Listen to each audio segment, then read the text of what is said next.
people in there just stood up like that, dude. I mean, people that hadn't stood up in a long time just, I mean, even Down syndrome went mid-syndrome. And they called out my name, you know.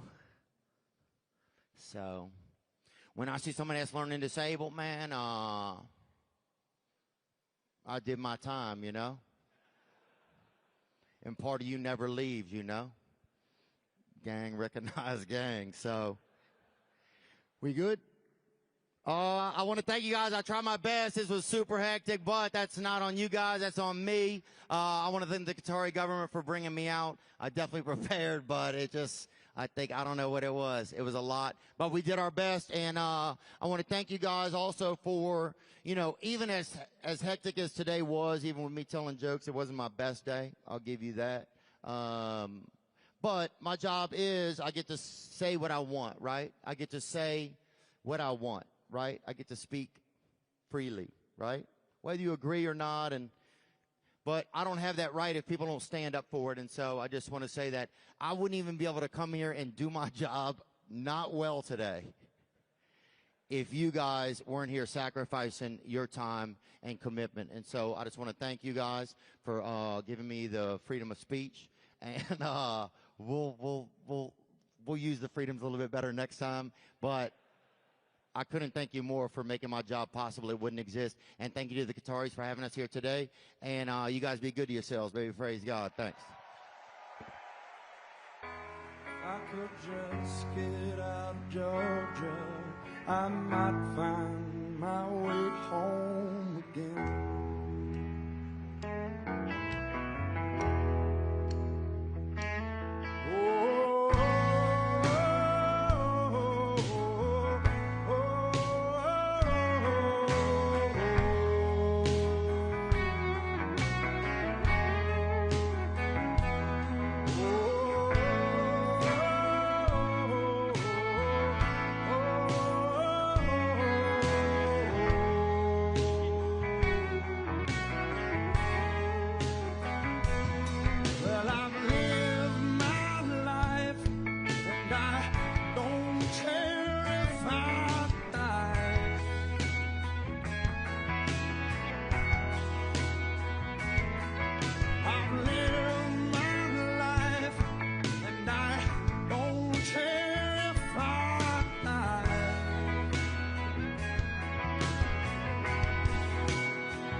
I get around, yeah.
Şort aldım. Seri şort bayağı uygun aldım. Tişört alacaktım aldırmadım. Takip スルーをやめて、そのくらいまた何かをしてるけど、やめようかなと。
Ladies and gentlemen, can you please take your seats?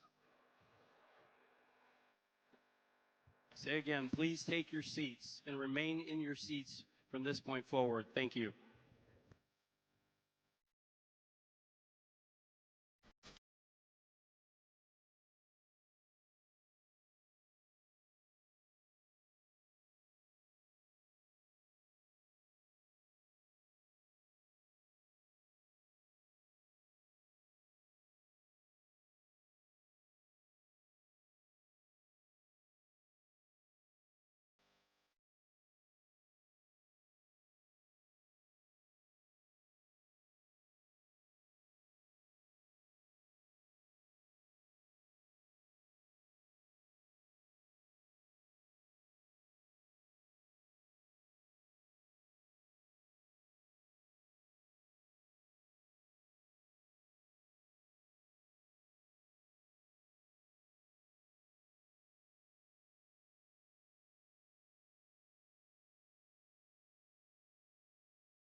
I've been selling my soul, working all day, overtime hours for bullshit pay.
There's one hymn especially that we want you to come to know and love.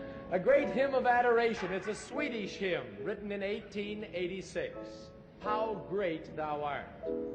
Here in Melbourne we have two crusade choirs. The ones you see on the platform this afternoon and down here have the red identification badge on, and we have a green choir which will be here tomorrow. We had over 1,400 of them registered. And we know that you'll enjoy their ministry and song, and just now we're going to ask them to come. Mr. Shea to come and the choir to join him in singing, How Great Thou Art. How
from the Grand Slam wing to the Afsan Kayak, from our airmen turning wrenches on the flight line to our top-notch soldiers protecting us every day. All of you have been central in our efforts to restabilize deterrence and maintain stability and security in the region. Thanks for being here today. I'm proud to be your chief, I'm proud to serve alongside you, and I'm proud to serve you. Lastly, to our Qatari hosts, a special thank you for being amazing partners, for offering this hangar as a venue, providing the food, and all the work that you put into making this a great event. And now, it's my distinct honor to introduce a leader who is also deployed to the Command Central region and is now serving all U.S. warfighters as our 29th Secretary of Defense. Please stand and give a loud Team Udeid welcome to the Secretary of Defense, Pete Hegseth.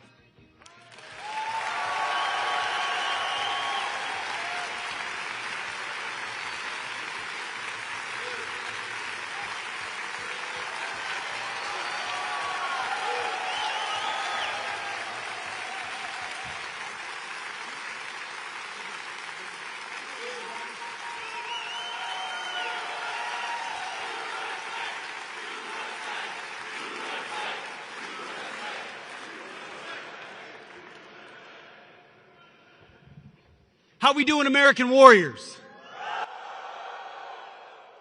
What an absolute honor it is to be here amongst America's best alongside our allies.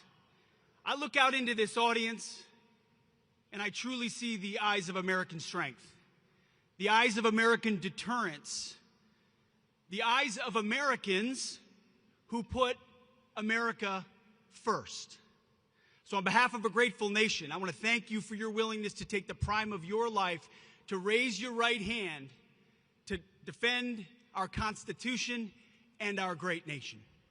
We salute you. We thank you and your families these 6,000 or 7,000 miles away. You know, I have the distinct privilege every day of watching President Donald Trump put America first. From the Oval Office to foreign trips, every single moment he has the best interests of our warfighters in mind.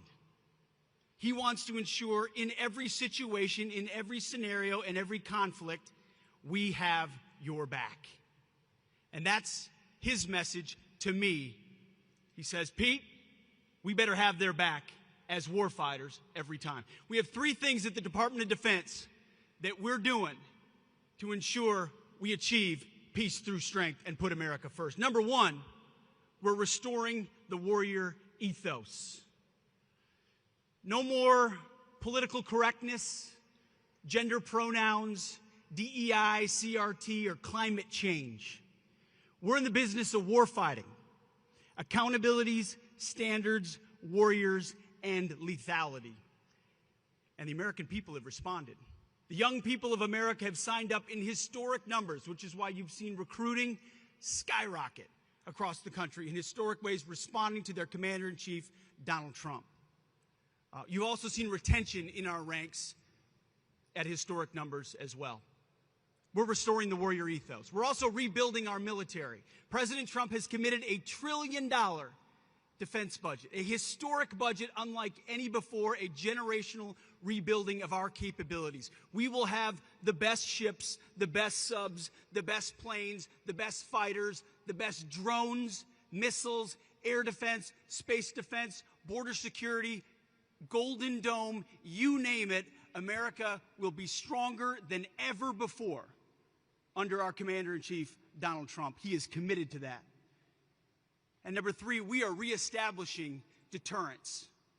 Sadly, over the last 4 years, we saw a collapse in Afghanistan, what happened on October 7th, the war in Ukraine, violence unleashed by wokeness and weakness.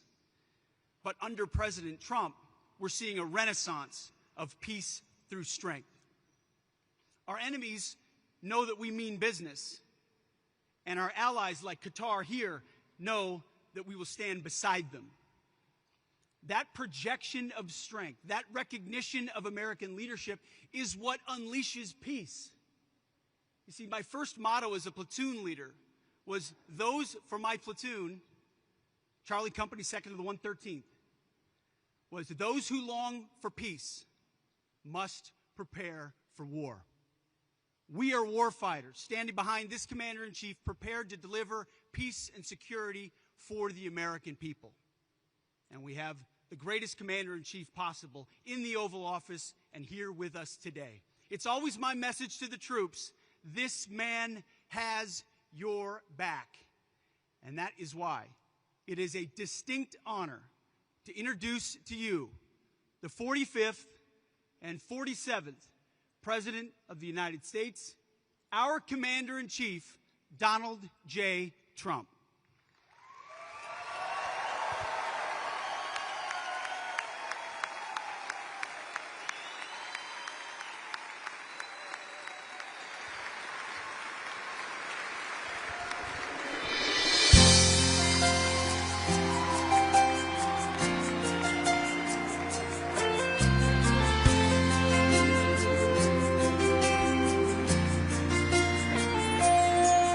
If tomorrow all the things were gone I'd worked for all my life, and I had to start again with just my children and my wife. Thank my lucky stars to be living here today, 'cause our flag still stands for freedom and they can't take that away. I'm proud to be an American, where at least I know I'm free. And I won't forget the men who died, who gave that right to me. And I gladly stand up next to you and defend her still today. 'Cause there ain't no doubt I love this land. God bless the USA.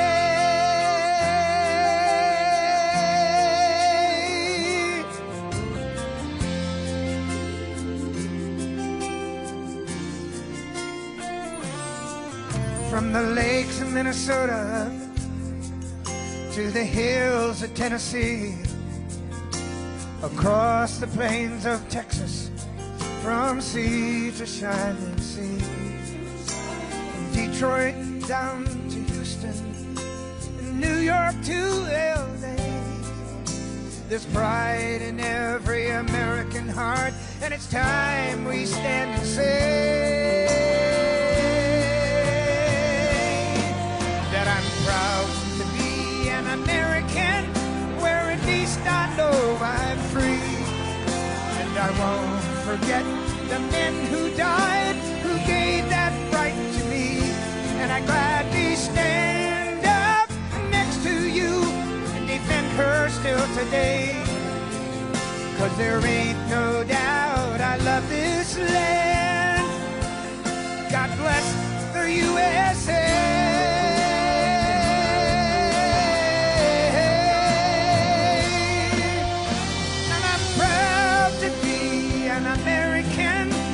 At least I know I'm free.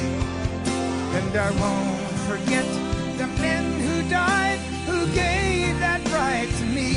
And I gladly stand up next to you and defend her still today. 'Cause there ain't no doubt I love this land. God bless the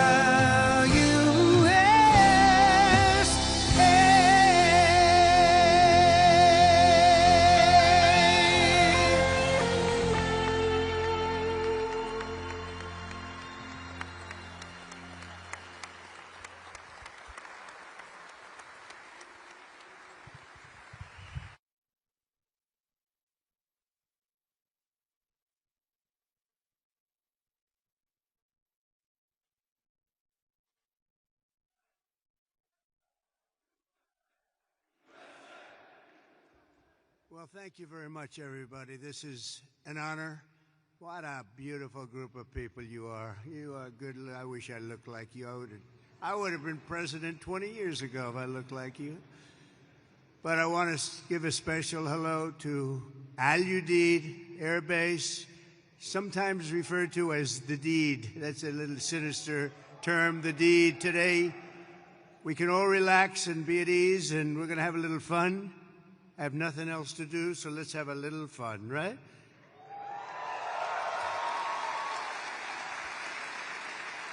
So I'm thrilled to be here with the men and women who embody American strength and pride, the warriors of the United States Armed Forces. It's an amazing group of people. You are, without a doubt, the greatest fighting force in the history of the world. That's the way it is. I said it last night. I said it strong. We have the strongest military in the world. There's not even a contest. We have the best equipment. Nobody has equipment like us. Nobody has the planes or the missiles or anything else. And as your Commander-in-Chief, I'm here to say that America's military will soon be bigger, better, stronger, and more powerful than ever before. We just did a budget. The budget was the highest by far, over $1 trillion. That's a lot. That's a lot of stuff, and hopefully it's peace through strength. Hopefully we don't have to use it, because if you use it, I feel sorry for the other guy, but we don't want to have to use it. I want to recognize a true warrior, and that's our Secretary of Defense. They put him through hell, the radical left did, and he's incredible. You know, he went to the best schools, he did the best stuff. He's a smart guy, and he's a great guy, and I just listened to his words standing backstage when he was speaking, and he really has it right on the peg. Pete Hegseth, he's going to be great. You're going to love this guy. You're going to love him.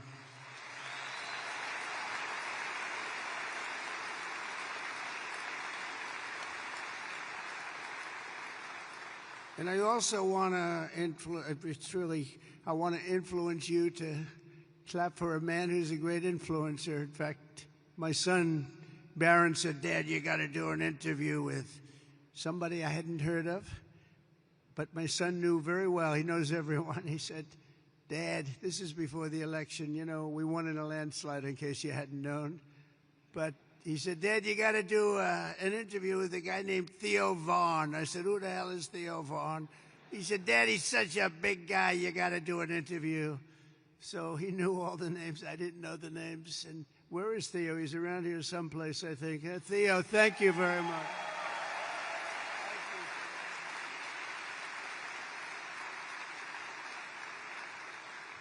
That's Barron. You know Barron. He said, "You got to do with it." We had a good time, right? Had a good time. We had like 270 million people that listened. So you know what? I think Barron was right. Thank you for being here, Theo. Appreciate it. Also, Lee Greenwood, right from the beginning, that song went on. And you know, that song was a successful song, but we made it the most, number one. We made that song, it's the top of the list of that type of song. That's a pretty big, I don't want to go into the list because you'll get upset with me if I do. Like the national anthem and things. It's like, and it became unbelievable. And I was saying you could get Elvis or anybody else to do a song. There's nothing. That was my intro song right from the beginning, because as you know, we won 3 elections, okay? And some people want us to do a 4th. I don't know. We'll have to think about that. You saw the new hat. The hottest hat is, it says, Trump 2028. We're driving the left crazy when you see that. We didn't need that hat, but it's been an amazing period of time. And when Lee Greenwood did that song, it went from the first day. I came out, we played it. It was a great song, but we didn't know. And then I did it a second time, a third time. And that was 968 rallies ago. Can you believe that? We did 968 rallies. Another hat says 968. I said, what the hell does that mean? That's the number of rallies. I said, you have to be kidding. But from the very beginning, and we played Lee's song, and it was the walk-on. And then for the last inauguration, I had all the big singers, they wanted to do a song for me, and they wanted to have me walk on to their song. And my people, oh, that would be nice, that would be nice. And when I heard about it, we were all set. We had a lot of them. And I heard about it. I said, I'm not switching. Are you kidding me? I'm not switching.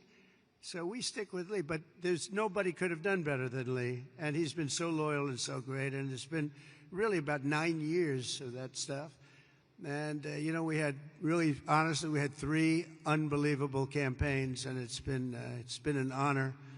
And there's nobody been stronger than the military in terms of backing us, nobody. So I just want to thank you all very much. Great honor. Thank you very much.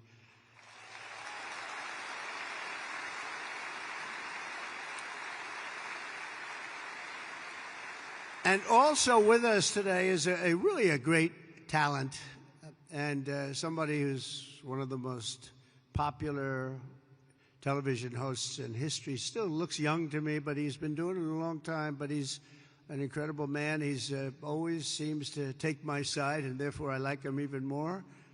But he has common sense. We talk about common sense all the time, but he's one of the biggest in the history of television, the great Sean Hannity. He's here someplace. Sean, stand up wherever you are.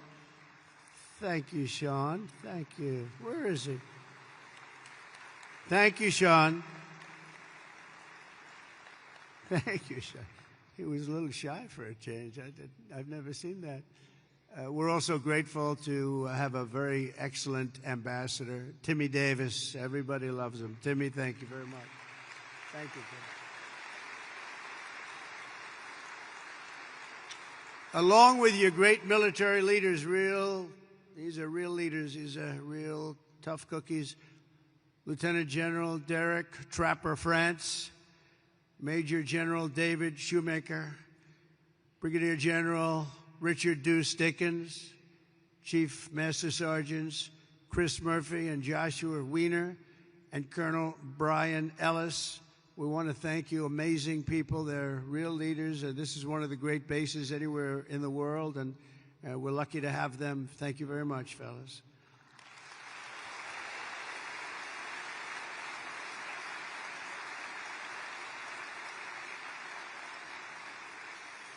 And a very special thanks as well to our partners from the Qatar Army and Armed Forces. Let's give them a really special hand. They are so great. They are so great.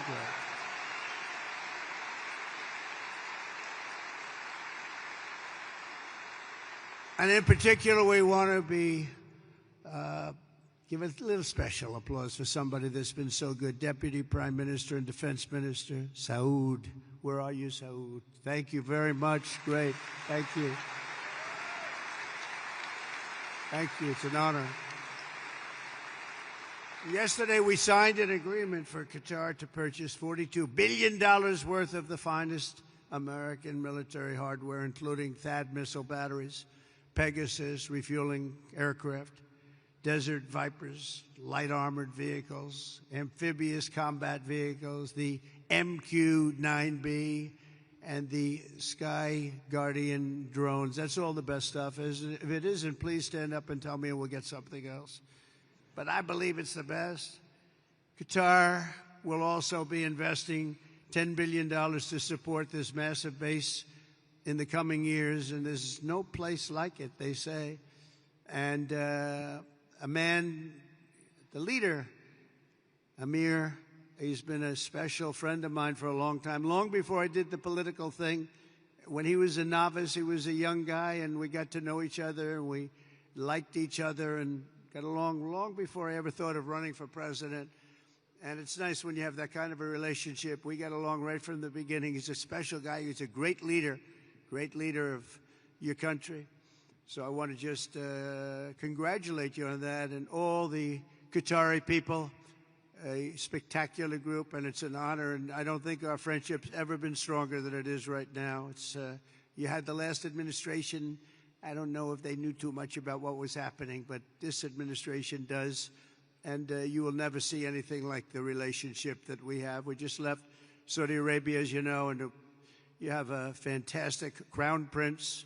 He is a fantastic guy likewise, and we're going from here, we're going to UAE and United Arab Emirates, and we're going to see another leader. We have, it's an amazing part of the world, and our relationship has never been stronger, and you're going to see that as time goes by, but with us it's not words. As you know, I'm in the midst of a very historic trip, visiting the key partners in the Gulf. We had just some incredible stopovers and a wonderful day. Yesterday we had the dinner, however, with His Highness, the Emir, and he is, I'm going to see him in a little while. I'm going to be saying goodbye to him, but we'll be saying hello again very, very soon. But no visit in the Gulf would be complete without stopping to salute the people who keep America safe, strong, and free, and the patriots of the United States Army, Navy, Space Force. I love Space Force. That's I have to say, that's my little baby. You know, I started that. They said, that will never work. Oh, it worked. You know, we were way behind Russia and China, and now we're way, way ahead of everybody. So Space Force, I'm very happy. That was mine. You know, not since the Air Force has that happened. So we created a force, and it's a big force, and it's a brilliant force. So Space Force, thank you for doing such a great job. The Marines, and of course, the United States Air Force. Udeid is the home of the legendary 379th Air Expeditionary Wing, known as the Grand Slam Wing. We also have the 1st Expeditionary Theater Support Group. You got them all. And let's not forget the top-notch Army soldiers from the 11th Air Defense Artillery, the Imperial Brigade. Thank you, fellas. That's great. We also have the 8th Expeditionary Air Mobility Squadron, known as Mighty Ochos. Where are the Ochos? We don't want to fight with them. All of you are the tip of the spear. You're the finest we have. Anywhere in the world, you're the finest we have. You're the finest anyone has in the fight against the enemies of civilization. You're the people that are defeating chaos, combating terror, defending our interests, supporting our allies, securing our homeland, and making America incredibly proud. And you know what? Making America great again. That's what's happened. It's happened very fast. Happened very fast.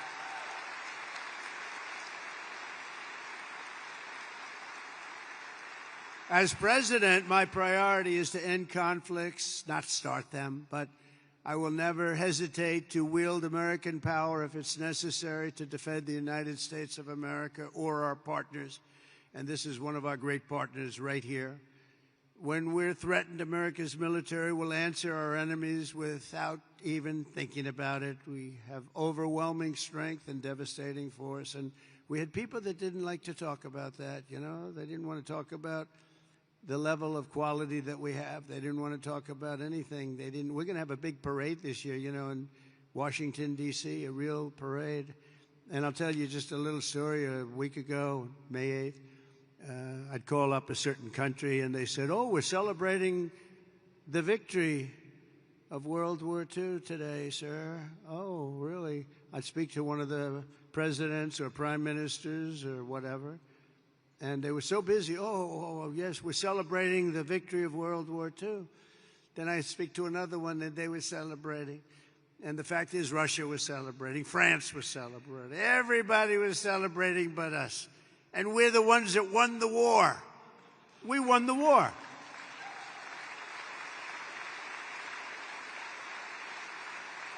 And they helped. But without us, they don't win the war. We're all speaking German. You know that, right? Without us, they're speaking German, maybe a little Japanese too. We won the war, and we're the only ones that didn't celebrate. So what I did is I got my crack staff over there, and we did it every time. We have May 8th, and we also have the date in November, that sacred date in November for World War I, because we won that war too. But think of it, I'm calling. Now, we love France, right? But I think we did a little more to win the war than France did. Do we agree? You know, I don't want to be a wise guy. But when Hitler made his speech at the Eiffel Tower, I would say that wasn't exactly ideal. And I called up the president, Macron, good guy, by the way. Donald, we are celebrating our victory over the Germans. Oh, that's wonderful. No, we don't take credit for what we do. And I said, what the hell? Every country I've spoken to in the last week is celebrating the war but us. Isn't that terrible? So we're going to be doing holidays. But I said it has to be a working holiday because, you can only do so many of them. We have a lot of holidays. I'm not so sure we should have them. And you don't have to go to work. Our country has to go to work. So we're going to have a working holiday for each one of those 2 dates. And we're going to be celebrating, too, because we should celebrate more than anybody else. And others did help a lot, but nobody helped like us. We wouldn't have won. I mean, the fact is, not winnable without us. And now we're stronger than ever before. You know, I rebuilt the military in my first term. We had a great first term every way. We had the greatest economy ever, stock market up 88%, the biggest rise ever, all of that stuff.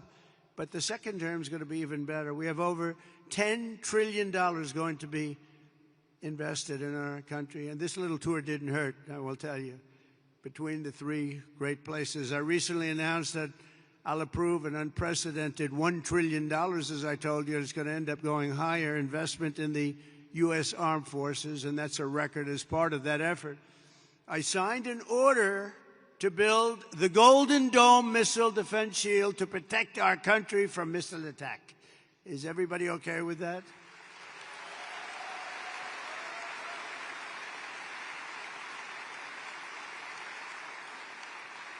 It was called the Iron Dome, but I changed it to the Golden Dome. I thought it was a little more beautiful, maybe a little more modern or something.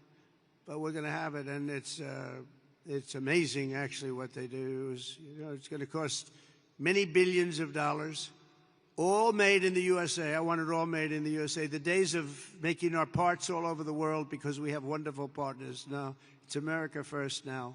America first. We're going to make it all in the USA. And we're going to, by the way, it's America first, but we're going to take care of other countries. We're going to have plenty left over because we're doing things now. You know, 6 months ago, our country was laughed at. Now our country is respected again at a level that it hasn't seen in a long, long time. And we're going to keep it that way. And our Air Force will soon have the world's first and only 6th-generation fighter jet, the F-47. Why did they name it 47? Does anybody know? I don't know. That was a nice thing. But it's quite the plane. They say there's never been anything done. But we're also looking at an increased version of the F-35. I think we're going to call it the F-55, which will be a double-engine plane. I like 2 engines on a plane. I'm sorry if I say that. But does that make sense to anybody? Does anybody agree? General, do you agree with that? I like it. Thank you. So many of you, sir, this engine is infallible. No engine's infallible. I like 2 engines on a plane. Should have been made with 2 engines. If I were here, you would have had 2 engines, and you would have had a lot of other victories, by the way. But we're going to do, when you think of it, Russia, Ukraine would have never started. October 7th, Israel would have never happened because Iran, as you know, was broke. They were unable to fund Hamas or anything else. It wouldn't have happened. We wouldn't have had the disaster of Afghanistan, the leaving. We were getting out, but we're getting out with dignity and strength. We're going to keep Bagram Air Base. We weren't going to give that up because it's 1 hour away from China. 1 hour. You know who occupies it now? China. The damage that administration did to this country is legendary, allowing 21 million people through an open border where anybody could walk into the United States of America is something that will never be forgiven. Grossly incompetent and evil, bad people too, bad people. But the real strength of our military doesn't come from its fighter jets. It really comes from our people. That's you. It comes from our people. You're unbelievable people. The aptitude and all of the things you have to do what you do. You know, I look at some of those engines, and I'm a pretty smart cookie. I would tell you I'm real smart. And I look at you, and you take those engines apart and put them back together, blindfolded, and fix them up. It's amazing what you're able to do. And then to fly them, just incredible. You're incredible. You're a very special group of people. And that's why in my 2026 budget includes across the board. Maybe you don't want it. Look, for the good of the country, you don't have to take it. Pay raises for each and every one of you, substantial pay raises. But you don't have to take it.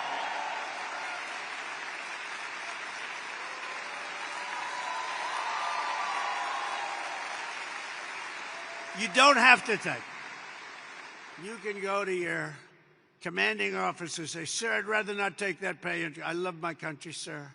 I refuse to take it." Anybody here, raise your hand, please, if you refuse to take it. Let's see here. All right. Well, at least we have smart people. That's good. So you do your duty for us, and as Commander-in-Chief, I will always do and fulfill my duty to you. That's what I'm doing. Under the Trump administration, we're liberating everything in our armed forces from really radical social experiments carried out under the previous administration and beyond that, and actually beyond that, and restoring the strong and fierce spirit of the American warrior and the American fighter. On day one, I signed an executive order stopping our service members from being forced to endure endless training sessions on political correctness. We don't care if you're politically correct. And I directed the reinstatement of all patriots expelled from our military by the COVID vaccine mandate, which should have never happened. They're being returned at their former rank with full back pay.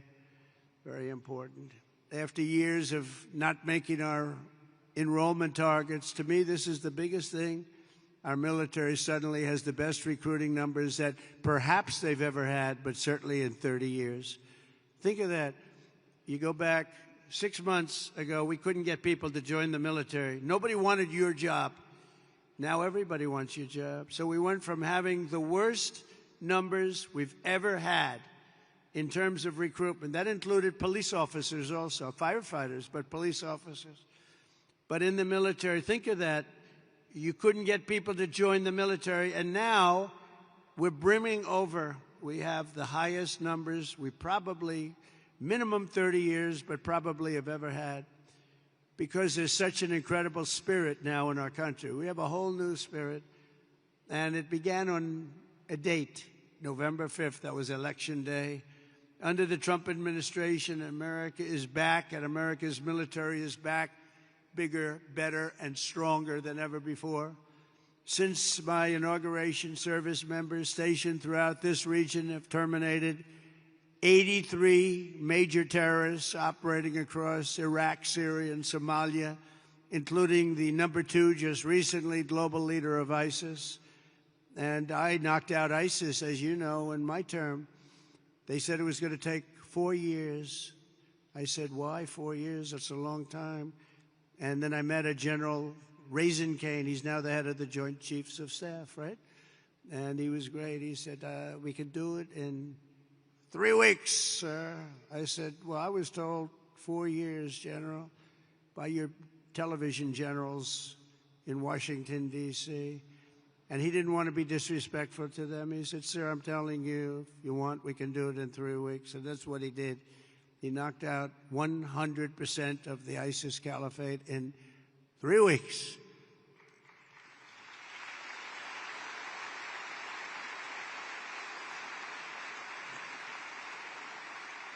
Should I tell you a little long, boring story about that? Yes? Okay, some of you have heard it because it's sort of a cool story, but I was wondering why we couldn't defeat, ISIS. We have this great military, all these great jets that we have, new all over the place, the best in the world, the fastest, the best. And I went out and I said to a certain general in Washington, D.C., a television general, not much of it. There's a real general on television. You have the television guys and you have the real generals. And I said, General, how long will it take us? Because it doesn't make sense. We're spending a lot of money on defeating ISIS, and they don't have great equipment. They, in many cases, don't even have equipment. They're vicious, and they are good fighters. We always have to respect that. Sir, it'll take at least 5 years, sir. I said, 5 years? That's a long time. You mean we have jets, they have knives, and it's going to take 5 years?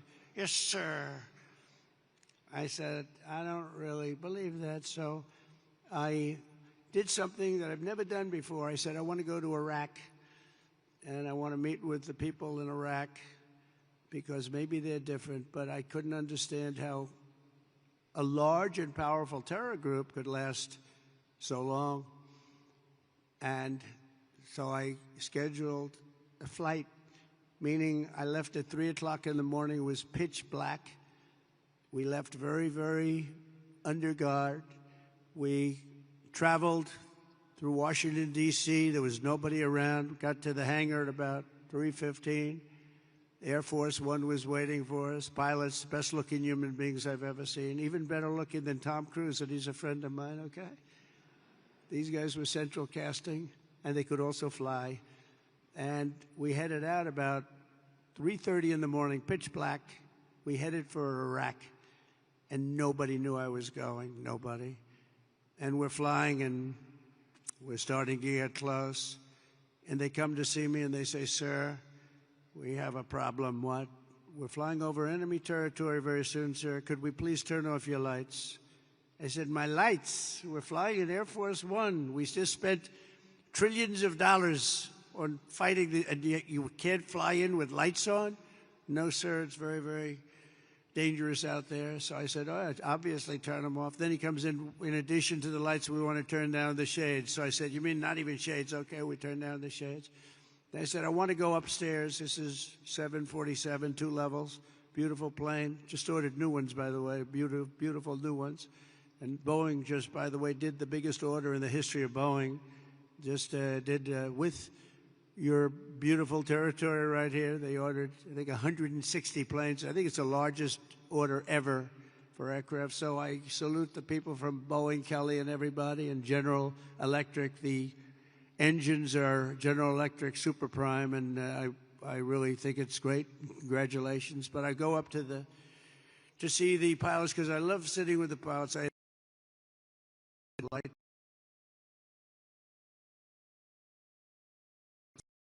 supposedly the best pilot, by the way, but it seems to be. I have no complaints. We land. It's like always landing like glass. I've had pilots where when you land,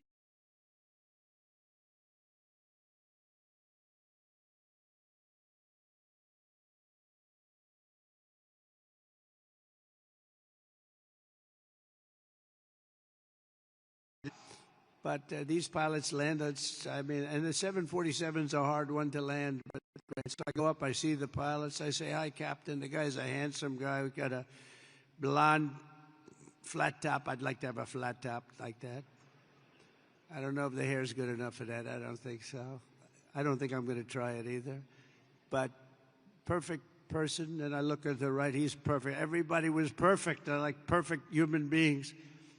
I said, "How are we doing, Captain?" "We're doing fine, sir. We'll be there in half hour, sir." I said, "They want the lights turned off, Captain." And they do, "Yes, sir, they're doing the right thing." "Oh, that's great, Captain. It's great." So now we're 15 more minutes, and all of a sudden, and most of you know this sound because that's what you do, but you have the computer voice, a beautiful voice where it says 1,900. They're talking about feet. So when you're in the big planes and sophisticated planes, the voice comes on, and I'm sitting back there watching them fly it beautifully, and I'm still not 100% happy with the statement that he agrees that the lights should be turned off. I would have preferred that he said, "No, there's no problem." But that's not what he said. So we're going through, and it goes 1,900, 800, 700. Talking about feet. Now, 700 is getting pretty close to the ground. I don't see a thing. There's no lights. There's no runway. And I've done this a lot. And I always see the runway in the distance. I have fairly good eyes. I'd say for my age, extremely good eyes. And I don't see a runway. 600, 500. "Captain, are we okay?" "Yes, sir. We'll be landing in just a few minutes, sir." 400. "Captain, are we okay?" "I don't see a runway up there, Captain." "Oh, we're fine, sir. No problem, sir." 300, 200. I'm saying, "Captain, you sure we're okay here?" And he said, "We're fine, sir." And then, boom, just lands that thing so beautifully, and I see they had no light, they had no nothing. I don't know how the hell they do it, okay? All I know is we landed and for him it was routine. And I'm trying to pretend I'm cool as a cucumber. I'm your president. I'm supposed to be cool as a cucumber. And I'm like, I'm not happy. But after we land, I actually went to my people and I said, "I want to ask you a question." I did a very brave thing just there. Is the president allowed to designate himself for the Congressional Medal of Honor? And they said, sir, honestly, that wouldn't be good. I said, okay. So anyway, we get it. I kid. You know, I have to say I kid because the fake news is back there, and they'll actually, no, it's true. And they'll say that the president wanted to give himself the Congressional Medal of Honor, and he was talked out of it by his staff. So anyway, so I get, the door opens, we have a platform, and I see down, I look down, and I see these are all specimens, just like you guys are all perfect people. And I'm seeing a couple of generals, a couple of staff sergeants and drill sergeants, but everybody's like from a movie. And I walk out of the plane and meet the first gentleman. And I said, what's your name? He said, Kane, sir. My name is Kane.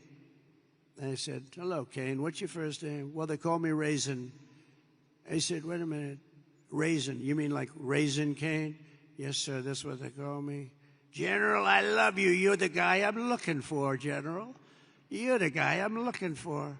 So he's Raisin Kane. It's Daniel Kane, but Raisin Kane, that's what they call him. Then I met another general. I met a colonel. I met a sergeant. They said, sir, would you like to rest? I said, what do you mean rest? I've been resting on the plane. I don't want to rest. What do I have to rest for? He was thinking about Biden to come, okay? Biden would have rested the entire trip. He wouldn't, first of all, he wouldn't have made the trip. But if he landed, he would have been rested for about 5 days before he had the first meeting. And I said, no, let's go have the meeting because I want to find out what's going on over here. We're spending a lot of money, and people are being killed. I want to find out why it's taken so long, so let's go right away. So we went to almost like just a very secure room that was in the form of a boardroom. Very professional, however. It was very highly sophisticated with the equipment. Best you can buy. We have the best you can buy all the time. But I went into the room and I said, General, so they tell me in Washington it would take 4 to 5 years to defeat ISIS. And I want to know from you, is that true? Or is that, no, sir. But it's not my place to say, sir, because they are the ones that are called the shots. I said, well, if you disagreed, it's not the military way, sir. You have to listen to them. That's a chain of command. I said, oh, that's great. I'm not sure I like that system. But how long do you think it would take you if I gave you total authority to go in and knock the hell out of them? So it would take approximately 3 weeks. I say it again, General. I was told 5 years. Sir, it'll take 3 weeks and you'll have time left over. I said, you got to be kidding me. Where the hell have you been? And then I sort of was really in disbelief because I said, you know, I've been hearing for so long, and we've been fighting it. How long will we fight him? 18 years or something? And here's a guy telling me 3 weeks. So I said, General, how do you do it in 3 weeks? He says, well, sir, I don't like saying this because I do have people in Washington, but I'm going to say it. We have portable stations. We have portable runways. We have runways all over the place. We have other bases. And we're being forced to fight them from a very far away, distant base, which is right here. And by the time we get there, we have to come back because there's no fuel, and we're way too far away, sir. And they're over here, and he shows me a map, and we're over here, and we're all the way here, sir. I said, why didn't they use the other bases? Well, they didn't want to disturb the country where those bases were located. I said, we give those countries billions of dollars. We can disturb them a little bit. They wouldn't know what we're doing anyway. Are they going to know where the planes are going? Not really, sir. I said, so what would you do different? He said, well, sir, I'd start from here, and he went through a whole thing. And I'd hit him from the left. I'd hit him from the right. I'd hit him from underneath. I'd hit him from the top. I'd hit him from every angle, sir. I'd hit him so hard and so fast they wouldn't know what the hell is happening. I said, and you think you can do that in 3 weeks? Yes, sir, we're going to have time left over. And I said, let me think about it, General. I went back to Washington, and I spoke to a couple of people, and they said, I don't think so, sir. I think you're talking about years of fighting. And then I called the general, and I said, so, General, you still think you can do it in 3 weeks? A lot of people think you can't even come close to that, sir. We'll have time left over. I said, go to it, General. Go to it. Thank you, sir. And he hit the hell out of him. He hit the hell out of him. And he calls me up, sir, we have a lot of these people, and if you want, I can finish it off right now, sir. I said, well, I don't know, that's a lot. It's a lot of people. Well, these people are not good people, sir. These are not good people. You'll feel better about it. Well, they're not good people, but they're people, aren't they? And he goes, I said, you know what? Why don't you buzz them for a little while, and maybe after a day or two of buzzing them, they'll surrender. They don't know about surrendering, sir. Well, maybe they'll raise the white flag. They don't have a white flag, sir. I said, well, give it a shot anyway. He said, all we're going to do is take a couple of bullet holes in our wings. You guys know about that, right? And I said, well, let's give it a shot. And he calls up and says, let me do the job, sir. I said, all right, do the job.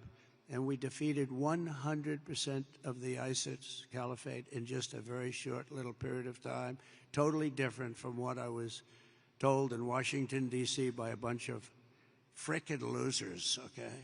Losers. And that's the beginning. And I took that general and made him the head of the Joint Chiefs of Staff, as I told you. And he's going to be great, and he's highly respected by everybody. Just a different kind of respect, too. It's a real respect. But we can do our job better than anybody in the world, but you have to have the leadership of the top at the top. And we're doing that. We're finding, we let a lot of 4-stars go. A lot of we had more 4-stars. We had, I think, 425 4-stars in World War II, which, by the way, we won. In World War II, we had 187 generals, and we had like 425 generals now, without really a war. And so we made a lot of changes, and we have the best. We have the best. We worked hard to figure the best, the real ones. We want the real generals, not the fake generals, and not the political generals, too. So we have something that's special, but it can show you really what happened. We also just apprehended, as an example, the ISIS terrorist of the Al-Baghdad, the one that caused all of the problems in Afghanistan, caused unbelievable destruction. We lost 13 great soldiers. I got to know the parents and the families of those soldiers. But you know what they don't say is the ones who were so horribly wounded, which were many. And hundreds of people were killed from the other side. I always include that. That should have never happened. That whole mess should have never happened. I think it was the most embarrassing day in the history of our country. And we're not going to have things like that happen anymore. And again, we should have kept the air base. We should have kept it. We let it go, and we left, and it was a very embarrassing moment in the history of our country. That'll never happen again. There are a lot of people that said that Russia went into Ukraine. When they saw that, they said, wow, we didn't think that was possible, but it's not possible any longer, I can tell you. That's another one would have never happened if I were president. Russia would have never gone into Ukraine. All of those things, they would have never happened. But the Afghanistan withdrawal, not the fact that they withdrew, but the fact that the way they did it was so horrible and so embarrassing. So we brought this horrible person to justice, to American justice. We caught the person that set off that bomb.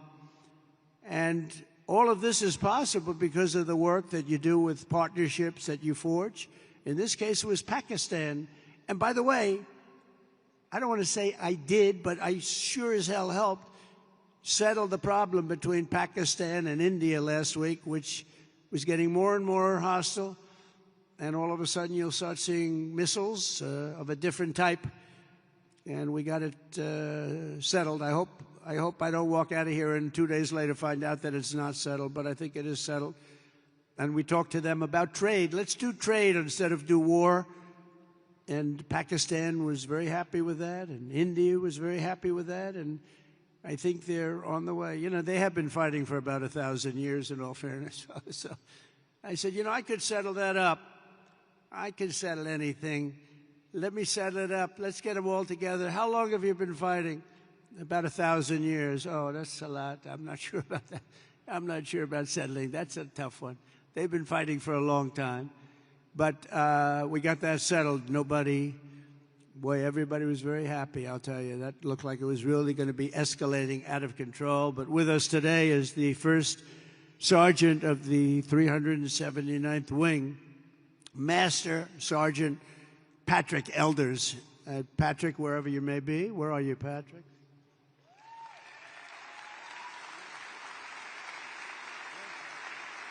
Handsome guy. Wow.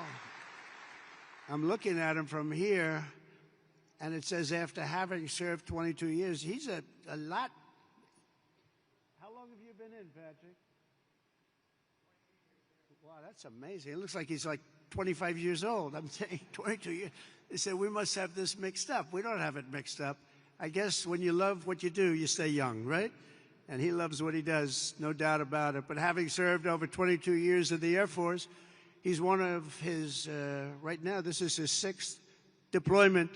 But this time it's a little different because his stepson, Airman First Class Ashton Inman, is on his own first ever deployment nearby in Kuwait, right now in Kuwait, which is really incredible. Master Sergeant Elders is proud that 2 generations of his family are now serving the same mission in the same theater, protecting the same great American flag. So say hello to him. Thank you very much. Very nice.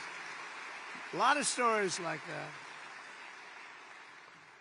A lot of stories like that, and I want to thank Airman First Class Inman also very much. That's a great story. That's a great story, and we have many of them. I guarantee in this room right now there are many such stories. There are several married couples serving side by side in uniform at this base, including Staff Sergeants Tyler and Paige Duck. Where is Tyler and Paige?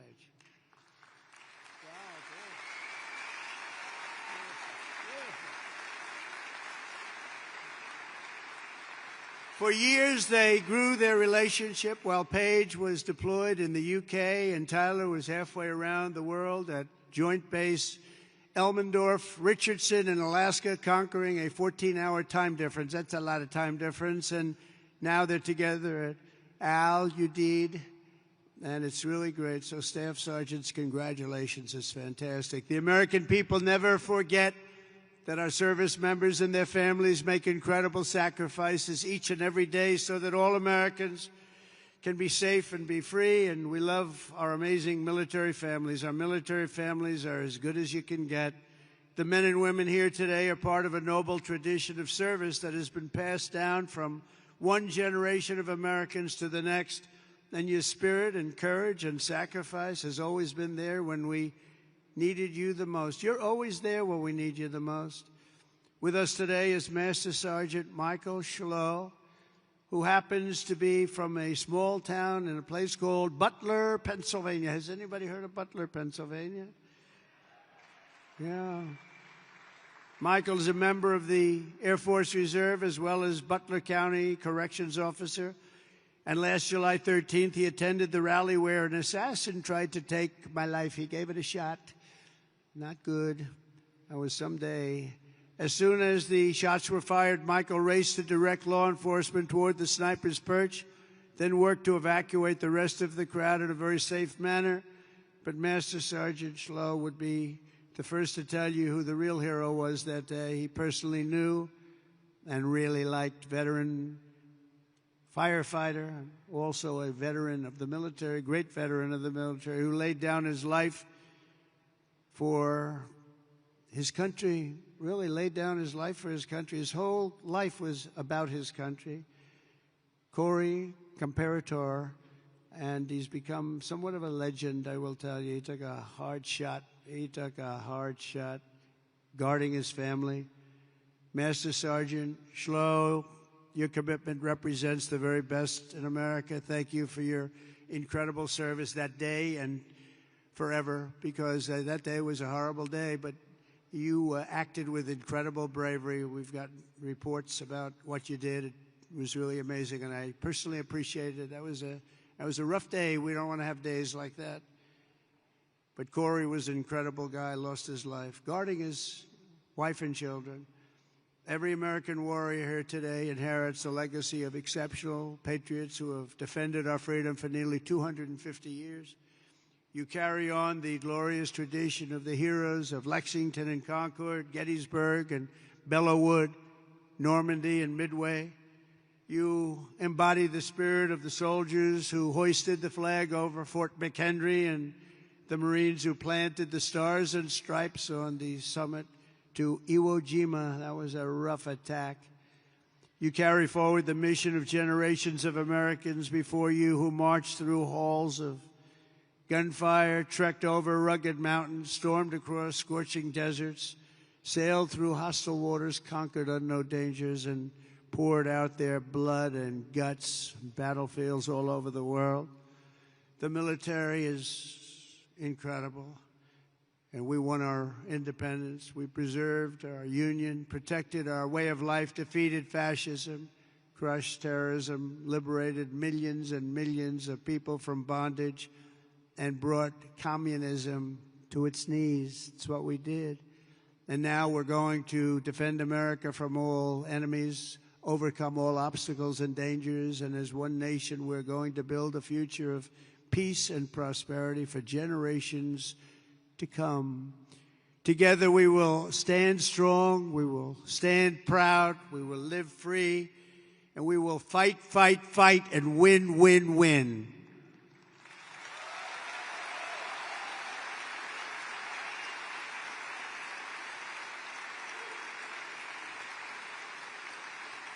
So, my trip is 4.5 days, but this is the one I was so looking forward because I'm with the people that I really love and respect. We love and respect you. This is what you're doing, the service you do for your country. You keep us safe. There is no more important profession. And I was so proud to see those reports coming in just a few days ago saying that the enrollment is at the highest level ever, especially when I had to suffer running against a group of people that were very inappropriate, where they allowed that reputation of what you stood for and what you stand for to deteriorate to a point where we weren't able to recruit. So just remember this, you have a job now that everybody wants. Everybody wants to be doing what you're doing. It's a special job. And I'm so proud. When I saw those numbers come across the board that we set the record for enrollment in the military, and we took that from the exact opposite just 6 months before, I was very, very proud of that. We have a great country. We have a proud country. We have a country that's respected all over the world. And as I said before, a year ago we were laughed at, but nobody's laughing at our country anymore. We're the most respected country anywhere in the world. And thank you very much, and enjoy your lives, and God bless America. Thank you very much. Thank you.